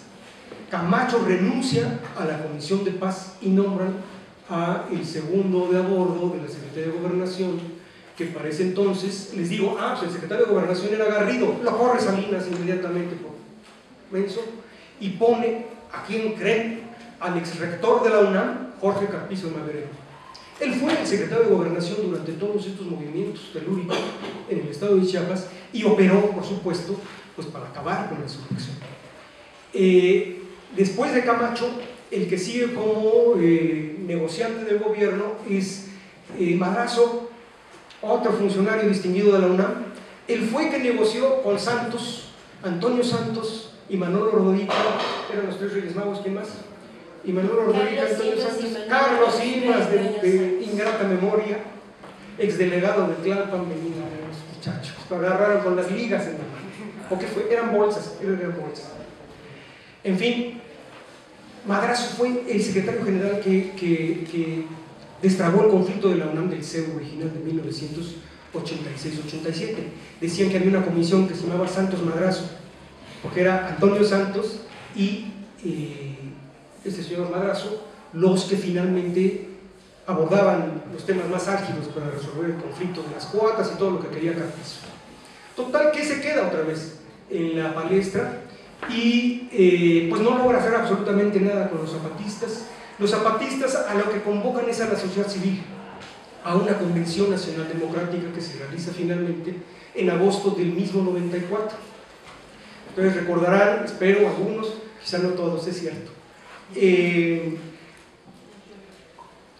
que los propios zapatistas, digo porque aquí hay generaciones ya milenias, ¿verdad? Por cierto. Bueno, yo digo como si lo hubiéramos vivido ayer. No lo vivimos. Algunos, ¿verdad? Sí, por eso digo no todos. Pero los que lo hayan vivido, ustedes lo han vivido de alguna manera, porque son estas sensaciones justamente de la movilización intensa, la esperanza que se pone también en un movimiento, en este caso el que estamos actualmente viviendo, electoral, que rápidamente se desdibuja y se transforma en todo aquello que no queríamos, que no pensábamos vivir. Pero en aquel entonces, evidentemente que sí hubo una efervescencia social impresionante en México, porque hubo movilizaciones desde los primeros días, de cordones de paz, de personas como ustedes, organizaciones enteras que se volcaron a las carreteras directamente sin saber ni dónde está Chiapas. Yo llegué el 18 de enero sin saber cómo llegar, porque nunca habíamos salido de nuestro pequeño reducto, ¿verdad?, del centro del país. Chiapas era Centroamérica, ¿no?, lejísima, a 1000 kilómetros de distancia, ¿no? Y además, pues con estas personas alzadas en armas, mucha gente se lanzó a las carreteras a poner el cuerpo literalmente como cinturones de paz para que no siguiera la guerra. Muchos fueron rechazados por los propios zapatistas, porque dijeron: ¿qué están haciendo? Quítense de aquí, no los queremos, váyanse, no nos dejan ni siquiera mover a nosotros. Entonces sí hubo un desborde que se dio también en esta perspectiva de los zapatistas de llamar a la sociedad civil a participar. Ese quizás ha sido su mejor y más alto aporte, creo yo, para el movimiento social en todo el país e incluso en otros países, o en el mundo, como muchos quieren decir. Porque es cierto, pocos movimientos se atreven a compartir la mesa. Y eso fue lo que hicieron los zapatistas desde el primer momento. Bueno, vamos a negociar, pero quiero que vengan también todos mis cuates y que oigan lo que estoy diciendo, y es más, ellos hablen, a ver qué es lo que está pasando en México. Eso fue lo que sucedió en diferentes episodios y que el gobierno no quiso, no pudo, no logró entender, porque traían otra lógica. Traían la lógica de que tenemos que ganar tiempo o acabar al enemigo. Muy bien, ganar tiempo para acabar al enemigo. Se le veía así, como un enemigo a vencer. Los zapatistas, pues en su primera declaración de la Selva Lacandona, proclamaban llegar a la capital del país, derrocar al gobierno, pero llamaban a instituir a un nuevo gobierno, no ellos ponerse. Y siempre lo han dicho así. La verdad es que muchos de sus principios se dice fácil, pero en ocasiones es difícil comprenderlos desde nuestra óptica, desde nuestra formación, desde nuestra educación judeocristiana, en donde la acumulación propia del individualismo pues está tan acendrada. Hoy, otra vez regresamos a la efeméride, se promulga la Constitución, la nueva Constitución. Alejandro Encinas estuvo como presidente del Congreso Constituyente, del Congreso, de la Constitución nueva, y se prohíbe en la Ciudad de México, como en todo el país, se sigue prohibiendo el trabajo forzado, no remunerado y obligatorio de cualquier ciudadano. Eso contraviene los acuerdos de San Andrés y contraviene el derecho internacional y los derechos de los pueblos indígenas, que es una de sus instituciones, es el tequio, el trabajo obligatorio, no remunerado y a fuerzas de toda la comunidad para trabajar en su bien común. Y el primero que lo hace es el presidente, que no cobra, y las autoridades, que es gratuito, y los policías, como en la CRAC, que tampoco cobran, y el pueblo los mantiene a todos. Tampoco se trata de matarlos. Hay una organización por detrás que no se observa. En la Ciudad de México dicen: bueno, eso será en Chiapas, en Guerrero. Aquí hay pueblos originarios y aquí hay pueblos indígenas. No les traje un mapa, les traje unos libros, que al rato les doy el comercial para que se acerquen a verlos, pero unos compas de ustedes del Seminario de Estudios Geopolíticos para los Pueblos, de la cooperativa Cimarrones y del Centro de Estudios Casa de los Pueblos, hicieron un mapeo de la población hablante en la Ciudad de México, y la concentración es la concentración más grande de población indígena en México y muy posiblemente en Latinoamérica, y la más diversa y la más plural. Cuando se piensa que como, pues acá en la ciudad todos somos mestizos, acá el paradigma, o no el paradigma, el reto es acceder a la UNAM para ya ser, ¿no?, alguien en la vida, ¿verdad?, acceder a los grandes beneficios de la revolución, pues, y a construirse y labrarse un futuro, etcétera, etcétera. No ser indios. ¿En qué facultad se dan las clases en otomí? En ñañú, en purépecha, en tojolabal, en náhuatl. 2,5 millones de personas, y ni una clase. Bueno, sí, en el CELE, es cierto, aquí también en Filos hay un grupo, pero no es una política educativa del Estado, de la universidad, ¿verdad? Sí hay un programa universitario en México multicultural de José Manuel del Val, muy bueno, con grandes publicaciones, todo. Sí, sí existe, bien. Pero de ahí a que se ejerzan verdaderamente los derechos a la multiculturalidad, los derechos lingüísticos, y no digamos los derechos territoriales, patrimoniales de los pueblos indígenas en la Ciudad de México, pues ni en la nueva Constitución que tanto trabajo nos costó a todos los mexicanos transformar a este país. Esa es la cuarta transformación. Pues no ha cambiado nada para los pueblos indígenas. Sí hay un avance en los derechos humanos y la Comisión Interamericana, pues sí, pero ¿y esas instituciones qué? Se dice que va a haber una Secretaría de Asuntos Indígenas. No, espérense, es que es un problema presupuestario. Mejor bajen el Instituto Nacional, ¿no? Bueno, que sea el Instituto Nacional. Bueno, pero que sea del gobierno. Aquí el gran debate es, ¿tiene que ser la autoridad más alta para los pueblos indígenas del Estado, del gobierno, o no puede ser un ente autónomo que nosotros nos demos, nos respetemos y demos a respetar? Porque lo que se va a tratar es que esa autoridad es la que va a salvaguardar y luchar por nuestros derechos, ¿no? Pues elijámosla nosotros. Va a ser el mismo gobierno el que luche en contra del gobierno, porque ya hizo y ya dijo que va a respetar la ley, y la ley minera dice que la minería por encima de cualquier otro interés habido y por haber, subyacente o lo demás. ¿Qué horas son? ¿Cómo vamos? 4:22. Bueno, para ir, eso es lo que sucedió en los acuerdos de San Andrés. Yo les traía aquí toda esta colección de textos que marca cada uno paso a paso cómo fue en las fases. Gilberto López y Rivas va a abordar justamente el método, porque se fue ensayando. Afortunadamente los zapatistas también abrieron la oportunidad para que un equipo de personas muy profesionales, muy entregadas, muy apasionadas, finalmente pudiera integrarse al proceso de negociación, como fue la Comisión Nacional de Intermediación con Samuel Ruiz a la cabeza, que era pues el obispo de la diócesis de San Cristóbal, y a quien se acusa desde el gobierno federal desde entonces de haber sido uno de los artífices de este encono y de esta división entre los mexicanos. La verdad es que era inocultable, como es en todos lados, la miseria, la explotación, que en Chiapas pues vivían efectivamente en el siglo XIX, y efectivamente los indios se bajaban de las banquetas y pasaban una persona pero además eran unas banquetitas así, ¿no? Pero sí había eso, claro que había, y lo sigue habiendo aquí en la Merced. Nosotros mismos vamos al metro y no nos fijamos en la señora que está sentada en la escalera pidiendo limosna o vendiendo chicles, pues porque ya la borramos de nuestro programa y no vemos lo que no queremos ver. Y los vemos todos los días y en todos lados, y ni los volteamos a mirar. Bueno, pues eso ha sucedido y va a seguirse sucediendo hasta que no haya verdaderamente una transformación, decían los zapatistas, y lo dicen los acuerdos de San Andrés, la construcción de una nueva relación entre el Estado Nacional, los pueblos indígenas, sí, pero también con la sociedad mexicana. Porque aquí el problema no es de dos, es de todos. Es un problema histórico que sí tenemos que resolver, pero no primero olvidando y luego perdonando y luego primero haciendo justicia, pues por supuesto, de qué es lo que se trata. Bueno, sí la paz, decían los zapatistas, pero con justicia y dignidad.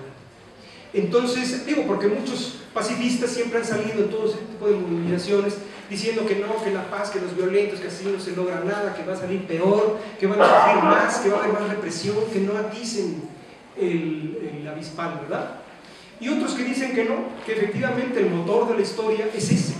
No pueden los poderosos ceder el poder que han tomado por la vía violenta de la miseria, de la segregación, de la explotación, del asesinato, del despojo, sino es a través también de una reacción en el mismo sentido.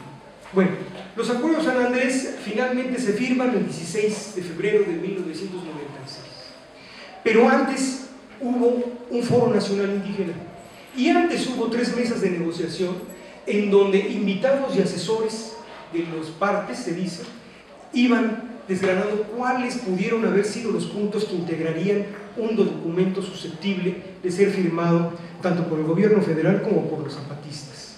Esto no lo tenían previsto el gobierno federal. Hay que recordar que cuando se acaba el sexenio de Carlos Salinas de Gortari, no logra resolver muchísimos de los problemas que ya tenían encima.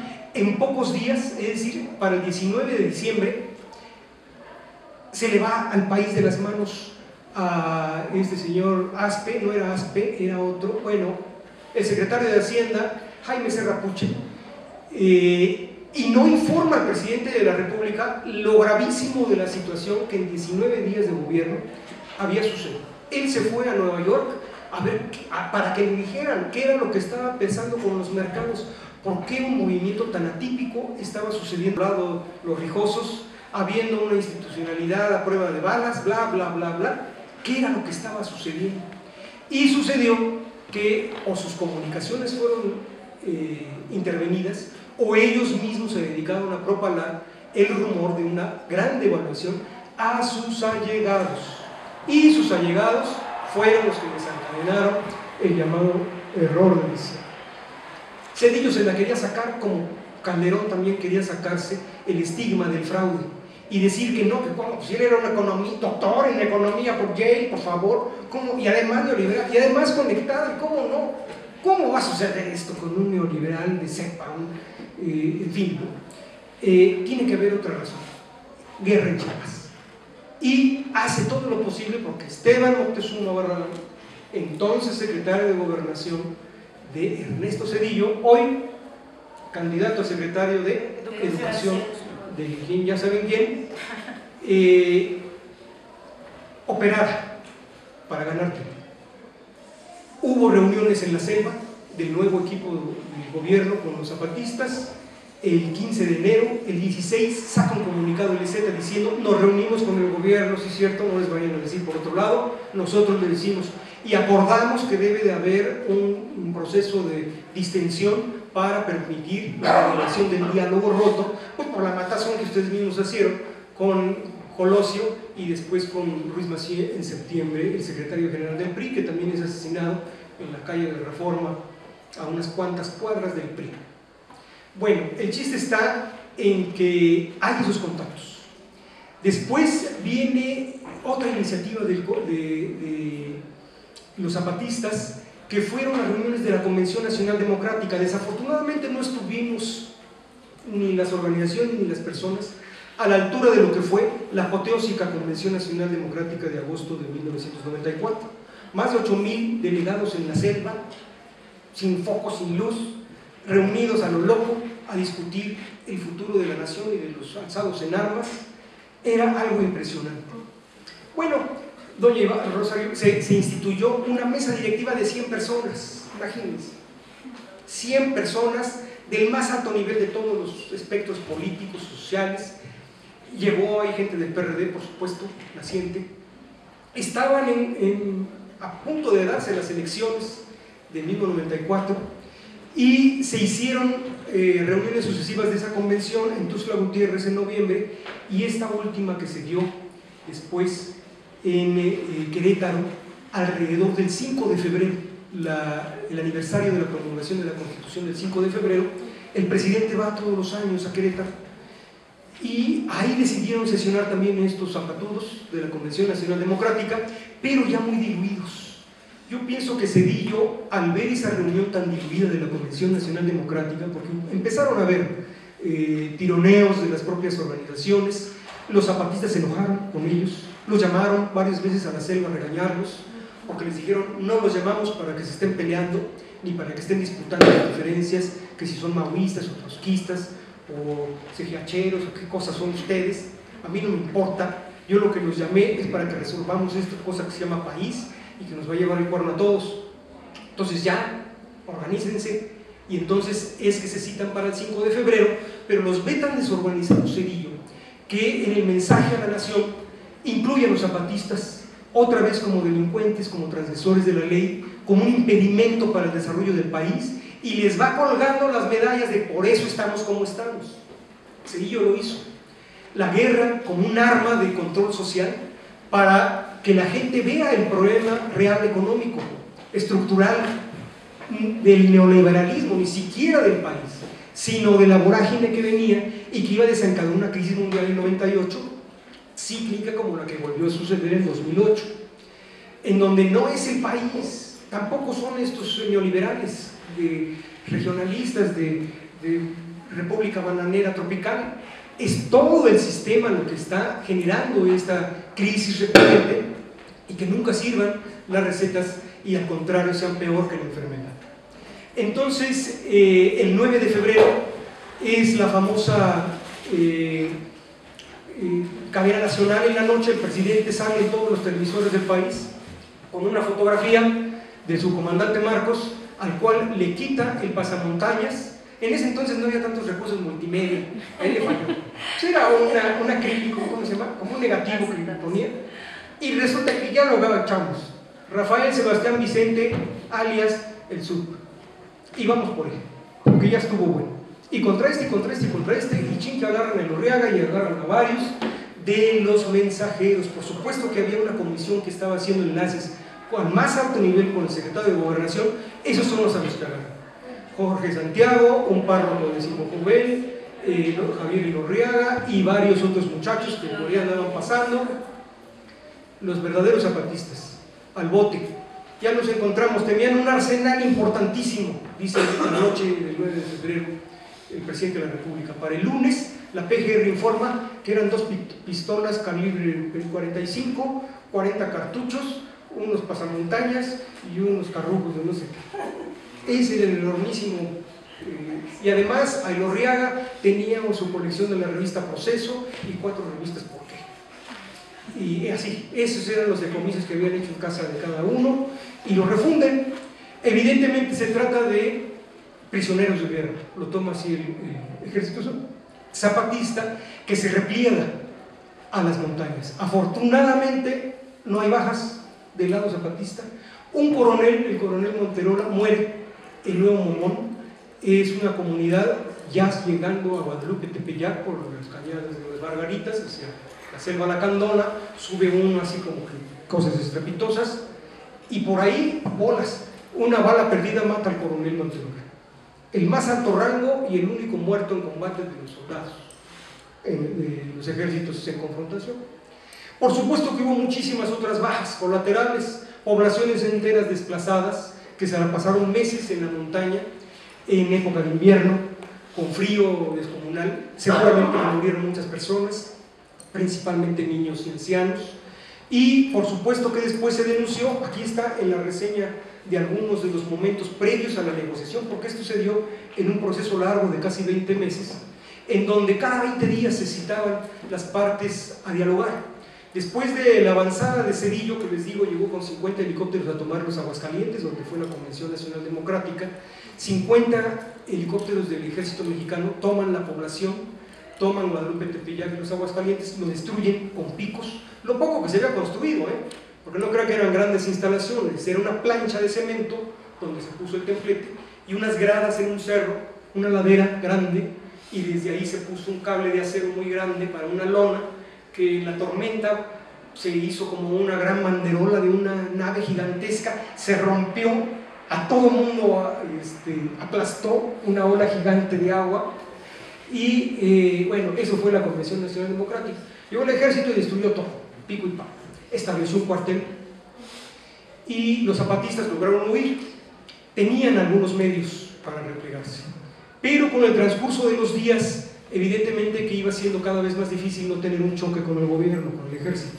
Es por eso que lanzan varios comunicados clave, la comandante María, el comandante David, el comandante Moisés, llamando justamente a la sociedad civil a que ya de veras se pongan las pilas, porque los acaban en cuestión de horas. Va a haber un enfrentamiento de graves consecuencias y bueno, pues ya seguirán ustedes por su lado. Los diputados, muchos de ellos se alteran. Es cierto, dentro de las mismas filas del sistema había gente pensante que decía, este estúpido que está haciendo es absurdo, no lo logró otra vez, ni Salinas pudo, ni Cedillo pudo, no los agarró, ya pasaron 10 días, no los va a agarrar. Esto va a ser una matazón de gente inocente, como venía sucediendo de por sí, y había que hacer algo. Entonces en el Congreso de la Unión se opera una ley para el diálogo y la reconciliación, que finalmente se promulga el 11 de marzo de 1995 y que da pie a un procedimiento de negociación. Es donde digo, se reconoce a la Comisión Nacional de Intermediación de Samuel Ruiz, pero también en el que participaban Gonzalo Ituarte, participaban, después también estuvo Miguel Álvarez y Casa, ahora de Serapaz, estuvieron también ahí Pablo González Casanova, muchos otros que participaron desde un principio, eran como 10 personas, las que lograron efectivamente construir un procedimiento de negociación con base en la experiencia que tuvieron ellos en el proceso centroamericano. Efectivamente, Guatemala atravesó por un proceso de negociación después de una guerra cruenta, guerrillera terrible por 30 años, y ellos tenían esa experiencia. En El Salvador lo mismo, se firmaron los acuerdos de Chapultepec, incluso también por Salinas en el 92 en México, y ellos tenían experiencia de la negociación con grupos insurgentes. De ahí que se haga este procedimiento sistemático para ir logrando construir un acuerdo de paz. Este acuerdo incluiría varios temas, entre ellos la distensión entre las partes. Lo que quería el gobierno era el desarme, bueno, que se desarmen, punto, que se quiten las pasamontañas y que se integren a la vida nacional. Esas eran, digamos, las cartas de negociación del gobierno. De los zapatistas decían, sí, pero espérame tantito, primero la distensión, que salga todo el ejército de las zonas que controla el ZLN, que para el 18 de diciembre de 1994 toman simbólicamente y oficialmente y en los hechos 34 municipios del estado de Chiapas. Surgen los mares, los municipios autónomos rebeldes zapatistas, que van a ser la estructura que hasta la actualidad es la base fundamental de lo que después serían los caracoles, 5 regiones del estado de Chiapas, y después llamadas las juntas de buen gobierno en 2005. Ellos fueron construyendo estructuras de gobierno, autogobierno, de autogestión. Evidentemente que no entran pues todos los comerciantes que antes entraban, todos los productos, ni todos los servicios que antes requerían todas estas poblaciones. Ellos mismos se los autoproveen o los toman. Caso de la electricidad y muchos otros servicios que están en sus manos. Hay que decir que, bueno, dentro de todo esto, el Ejército Zapatista también convoca entonces a la formación de un movimiento de liberación nacional el 1 de enero con la segunda declaración de la Selva Lacandona de 95, y es en ese marco que se da la avanzada de Zedillo, que se da el repliegue zapatista, que se da la ley del diálogo que les dije, y finalmente en mayo se instala la primera mesa. Dijeron, van a ser 5 mesas: la de asuntos indígenas, la de democracia con justicia, la de desarrollo social, la del asunto de las mujeres como una mesa particular, muy importante, siempre lo han destacado los zapatistas, el destacar el tema de las mujeres, y finalmente el tema de la distensión militar y la incorporación del ZLN a la vida nacional. Se empezó por la primera, derechos y cultura indígena. De esas se hicieron 3 mesas de diálogo, lo va a decir Gilberto López y Rivas en otra sesión más a profundidad. Se hizo un foro nacional, el Foro Nacional Indígena, que fue, digamos, la propuesta más alta que presentó el Ejército Zapatista en la mesa de negociación.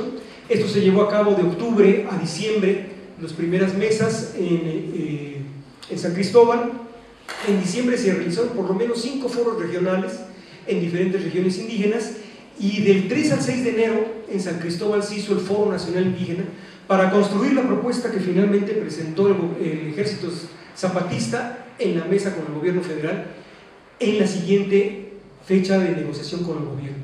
De ahí surge una comisión de redacción entre las partes, y finalmente el 16 de febrero acuerdan tanto el gobierno federal como los zapatistas que no era suficiente para ninguna de las dos partes, pero que finalmente aceptaban firmarla como un paso para la distensión. De ese tamaño fue la capacidad de negociación de los zapatistas, pero principalmente de sus invitados y asesores, que fueron cientos y miles. Abrió la posibilidad de la organización de un foro, este Foro Nacional, que se autoconvoca a ser permanente y después a fundar el Congreso Nacional Indígena en mismo octubre de 1996. También es la base para que se lleve a cabo un foro por la reforma del Estado, que era la Mesa 2, Justicia y Democracia. El gobierno, al ver los resultados, lo que sucedió en las mesas de negociación es que nunca se dijo cuántos invitados y cuántos asesores. Se dijo, las partes tienen derecho a tener invitados y asesores a nuestras mesas de negociación para que nutran la discusión, el debate, pero las partes van a decidir. Nadie dijo cuántos. Los zapatistas se volaron la barda, invitaron a 500 invitados y a 500, 200 asesores y 1000 invitados. Y dijo el gobierno, pero ¿cómo? Eso es una locura. No manchen. Nosotros vamos a invitar entonces a 50 funcionarios y 100 paneles. Y ahí los van. Y así se dieron las negociaciones. Sucedía que la representación del gobierno no hablaba. Todos hablaban y decían, sí, cierto, la situación de los pueblos es esta, y en mi pueblo dicen esto, y allá. Al final, los invitados y los asesores del gobierno estaban del lado de los invitados y asesores de los zapatistas. Los zapatistas no decían ni pío, me consta. Nunca, jamás intervenían. Son muy disciplinados, no como nosotros.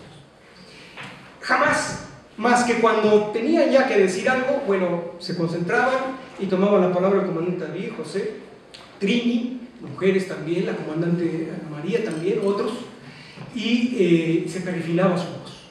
Pero en las negociaciones los únicos que hablaban eran invitados y asesores. Al final todos estaban de acuerdo, todos habían redactado y dijeron sí, vamos a los foros, y muchos funcionarios acabaron siendo para la mesa 2 asesores del ESEC. Tuvieron problemas. Aldo González es un indígena zapoteco, ingeniero por RECIME, algún defecto tenía de tener, pero era director de la radio indigenista en Guelatao, Radio Guelatao. Y el INI tenía una red de radiodifusoras, más de 12 en aquel entonces, muy importantes, y los llevó a muchos funcionarios del INI. Magda Gómez era la procuradora del INI, Pancho López, su dedo chiquito, bueno, gordito, eran invitados del gobierno en un principio, y otros, muchos. Al final dijeron, todos somos cuates, vamos a darle, y le echaron muchas ganas, hicieron un enorme trabajo de síntesis. Se fue a los foros regionales con los pueblos lo avalaron, porque no era la voz de los asesores. Sí había muchos antropólogos, Gilberto y muchos activistas, luchadores, pero quien finalmente le dio cuerpo a todo esto fue el Foro Nacional Indígena de enero, y esa fue la propuesta de los zapatistas. Llegaron en pleno, nunca había salido Marcos de la Selva, ese día llegó, bueno, a la conclusión del foro que fue en el Carmen de San Cristóbal de las Casas, toda una apoteosis también, ya saben cómo eran esos momentos, y fueron los pueblos los que avalaron esa voz que se llevó a la negociación y que finalmente se redujo definitivamente a lo que finalmente se firmó en los acuerdos de San Andrés. Por eso, cuando finalmente, después de muchos años, se traiciona, es decir, no se lleva a las... Se dijo, bueno, son acuerdos que firma el gobierno federal para llevarnos a las instancias de debate y decisión nacional. Llévalos gobierno federal, llévalos legisladores, diputados. Nadie se movió durante Cedillo, bajo pena de muerte yo creo, a hablar en el Congreso sobre los acuerdos de San Andrés. Nunca presentaron su propuesta porque se les dijo. Emilio Chuaifé, el 19 o no sé cuántos de diciembre de 1996, ya firmados los acuerdos de San Andrés, la COCOPA, la Comisión de Concordia y Pacificación del Congreso de la Unión, integrada por diputados de todos los partidos, senadores e integrantes del Congreso de Chiapas, elaboraron una propuesta que se llamó así, la iniciativa de la COCOPA, que traducía los acuerdos de San Andrés en artículos, reformas concretos. Se la llevaron los zapatistas, dijeron, no está bien, pero la aceptamos para que avance. Después de meses que se había suspendido el diálogo. Y se la llevaron a Emilio Chuaifé y dijo, sí, pero ahorita que regrese el presidente, porque tengo que consultarlo, está literalmente en China. Andaba de gira en China. En ese momento tenía que esperar del 9 de diciembre al 14 de diciembre. Regresa Cedillo y lo pone como lazo de cochino. ¿Qué firmaste? Y los diputados van a verlo y no lo recibe, pasa una semana y por fin dice, denme 15 días, voy a estudiarlo. La estudia y al final, el 28 de diciembre, como santos inocentes, dice Cedillo, no la acepto porque atenta contra el país. Carlos Salinas de Gortari hablaba de los zapatistas como un peligro para México porque eran secesionistas, se querían separar de nuestra nación. Cedillo fue más, dijo, balcaniza el país. En los Balcanes, ustedes saben, una región allá por Asia Menor y Europa, pues ha estado en guerra miles de años, no ahorita, miles. Por ahí pasaron las cruzadas, por ahí entraron quién sabe cuántos de ida y venida árabes y cristianos, ahí está el conde Drácula, ni más ni menos, ¿verdad? Sanguinarios, eso habla de su tradición. Hasta la fecha, bueno, en aquel entonces estaba la guerra de los Balcanes, precisamente de Yugoslavia, la desintegración del imperio de Joseph Broz Tito, y la Macedonia, todo eso, terrible. Y él decía, se balcaniza el país. Y se le respondía, ¿cómo se va a balcanizar? En los Balcanes hay una industria de guerra que se ha dedicado a eso se dedican, a construir armas para matarse. En Chiapas no hay armas, no hay industria de armas, no hay tanques que puedan enfrentar, que los pueblos indígenas se organicen para atacar a la capital del país en igualdad de condiciones. Es decir, eran argumentos falsos, evidentemente, pero lo usó como el petate de muerto para mantener y administrar, creo yo, una negociación en miras de que tenía un gran problema económico, es el Fobaproa. Para no ser el cuento largo, pierde la presidencia del PRI por toda esta sarta de hierros, gana Vicente Fox, un presidente populista de derecha, que era hoy su lema de campaña. Hoy iba a resolver el conflicto de Chiapas, es más, en 15 minutos, decía él. Hoy iba a resolver la vida de todos los mexicanos, que bocho, tele y changarro era su lema. Bocho, tele y changarro. Así iba a sacar de la pobreza a los pueblos indígenas. Y promovió efectivamente a Marcos Matías, transformó el INI, acabó con el INI, constituyó la Comisión Nacional para el Desarrollo de los Pueblos Indígenas y puso ahí a Marcos Matías, se acuerpó a muchos del movimiento social de derechos humanos. María Clara Costa fue también su embajadora o subsecretaria de Derechos Humanos de la Secretaría de Relaciones Exteriores, una cosa así. Total que al final todo el mundo acabó renunciando, pateando el PCR, porque no se pudo hacer nada. Llegó Xochitl Gálvez, administró el changarro, muy bien, ahora es senadora, creo, ¿no? Porque ya saben quién, ¿no? Exacto. No, ¿verdad? Creo que es delegada. No, delegada. Salió de ser delegada. Bueno, Salió en fin, de ser senadora. el chiste está en que pues esa es la clase política que les digo, se sigue manejando y administrando pues esta situación de los derechos, porque efectivamente hoy se sigue dando esta situación con una propuesta aparentemente de avanzada, pero que su mayor peligro es mediatizar el avance del movimiento social, mediatizarlo durante 6 años con más atole con el dedo, viendo que la minería pues es propietaria del 30% del territorio nacional, viendo que el fracking pues ya empezó desde hace tiempo en Veracruz, ya hace años que Pemex lo hace, ni pidió permiso, ni lo dieron, y pues así todo el país. Entonces esto del Tren Maya, lo del plan Panamá Reloaded, El aeropuerto. ¿cómo? El aeropuerto. El aeropuerto internacional, que si no es aquí es allá, en todos lados va a ser un desastre. Todos los aeropuertos, hay un movimiento internacional en contra de los aeropuertos precisamente porque en todos lados son nocivos. Solo una secta muy pequeña de la población lo utiliza.